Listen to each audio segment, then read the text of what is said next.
જુઓ એકદમ આપણો સિંગ પાક સોફ્ટ મસ્ત બન્યો છે. જુઓ એકદમ સોફ્ટ છે ને.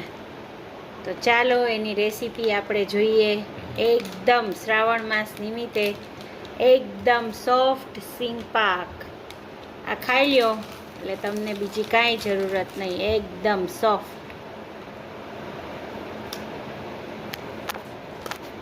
આપણે ઠંડી સાતમ છે ને, તો આપણે સિંગ પાક પણ બનાવશું.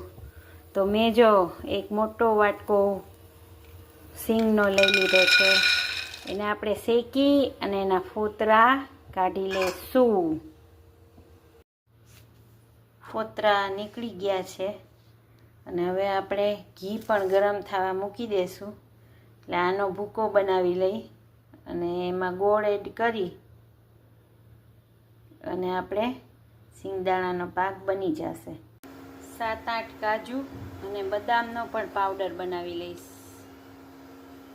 હવે આપણું આ ઘી જો થઈ ગયું છે, બહુ ઘી થઈ ગયું હોય તો ગેસ બંધ કરી દેવાનો અને આપણે હવે આ ગોળ એડ કરી દઈશું. ઘી બહુ થઈ જ ગયું હતું એટલે આપણે છે ને નીચે એને ગેસ ઉપરથી જ ઉતારી લીધું. અને હવે આપણે એમાં સિંગદાણાનો ભૂકો એડ કરી દઈશું. પછી આ કાજુ બદામનો ભૂકો એડ કરી દઈશું.